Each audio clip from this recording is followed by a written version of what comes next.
तो आप ग्राउंड पर जाकर के देखिएगा, कुछ नहीं है। मेरी मोदीनगर विधानसभा में 3,72,000 वोट हैं। अगर 372 वोट भी अगर ले मैं राजनीति करनी छोड़ दूंगा। 3,72,000 वोट में से अगर 372 वोट भी ले मैं राजनीति करनी छोड़ दूंगा। साल की तमाम तारीखों में दलित बहुजन आंदोलन का इतिहास छुपा है, बहुजन नायकों का संघर्ष छुपा है। उन तमाम इतिहास और संघर्षों को समेटे आ गया है साल 2026 का बहुजन कैलेंडर। आज ही बुक करिए अपना बहुजन कैलेंडर, डिटेल्स स्क्रीन पर हैं।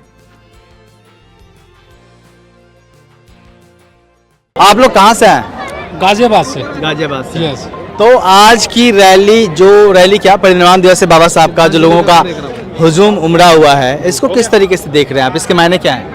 मायने परिचय दीजिए अपना। मेरा नाम मोहित जाटव है। मैं बहुजन समाज पार्टी का मोदीनगर विधानसभा का पूर्व में अध्यक्ष रहा हूँ, पूर्व मेरठ मंडल का कोऑर्डिनेटर प्रभारी रहा हूँ और अनेकों पद पर काम किया है।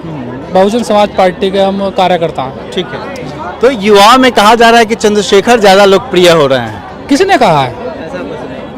कहा किसी ने नहीं। आपके चैनल के माध्यम से जब आप नाम लेते हो यहाँ से प्रचलित होता है बस। तो आप ग्राउंड पर जाकर के देखिएगा, कुछ नहीं है। मेरी मोदीनगर विधानसभा में 3,72,000 वोट हैं। अगर 372 वोट भी अगर ले मैं राजनीति करनी छोड़ दूंगा। 3,72,000 वोट में से अगर 372 वोट भी ले मैं राजनीति करनी छोड़ दूंगा। हम लोग इतने सक्रिय हैं वहाँ पर। अच्छा, आकाश आनंद युवा हैं, नेताओं राजनीति है, देखिए नेताओं की बात होती है, ठीक है। चंद्रशेखर युवा हैं, दोनों एक ही समाज के हैं, बहुजन समाज का ही वोट चाहते हैं, उसी की राजनीति कर रहे हैं। दोनों के बीच में फर्क क्या देखते हैं? युवाओं के लिए और बहुजन समाज के लिए कौन ज्यादा इम्पोर्टेंट है, किसमें संभावना है? आकाश आनंद में संभावना है, जाहिर सी बात है। देखिए, हमारी बहुजन समाज पार्टी एक मिशन मूवमेंट है, ठीक है, जो मान्यवर काशीराम साहब बाबा साहब का आने को हमारे बहुजन समाज में जन्मे सभी महापुरुषों का चलाया हुआ मिशन है। और उसी के अंतर्गत आकाश आनंद जी और बहन जी, जितने भी हम सभी बसपा कार्यकर्ता उसी के मिशन के अंदर काम कर रहे हैं। तो इसीलिए जाहिर सी बात है, देश के युवा हो या समस्त देशवासियों के लिए अगर कोई बेहतर कर सकता है तो वो आकाश आनंद जी कर सकते हैं। क्योंकि आकाश आनंद जी का जुमलेबाजी, झूठ बोलना और लोगों को गुमराह करना वो काम नहीं है। कारण अगर मान लो भड़का दिया, मैं भी यहाँ पर तलवार निकाल करके कहूँ कि हमें जो कलम नहीं तलवार चाहिए विरोधियों के लिए, लेकिन क्या तलवार से भला हो सकता है? इस देश के गरीब दबे अच्छा लगता है लेकिन प्रैक्टिकल नहीं। आप बताइए मुझे, इस देश का भला हो सकता है कलम से, तलवार से नहीं होगा।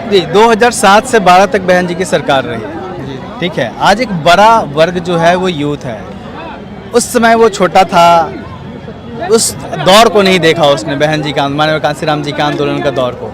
उसके बीच में बसपा का पहुंचना कितना पहुंच पाई है और क्या चुनौतियां हैं? देखिए, चुनौतियां बहुत हैं। बसपा धीरे धीरे प्रोग्रेस कर रही है और जो बसपा 2027 में जो सरकार बनाएगी, अपने सरकार में जो उन्होंने अनेकों कार्य करे हैं उनके बल पर बनाएगी। क्योंकि बहन जी ने कभी भी जुमलेबाजी नहीं करी है, काम करके दिखाया है, चाहे शिक्षा में हो, चाहे चिकित्सा में हो, चाहे रोजगार में हो। आप देख सकते हैं 9 अक्टूबर की जो लखनऊ में रैली हुई थी, उससे क्या माहौल बदला था। लोग जो है, प्रदेश की जो जनता है बहन जी को दोबारा पुकार रही है और बहन जी को पूर्ण बहुमत से 2027 में मुख्यमंत्री बना रही है। जी, बहुत बहुत शुक्रिया आपका।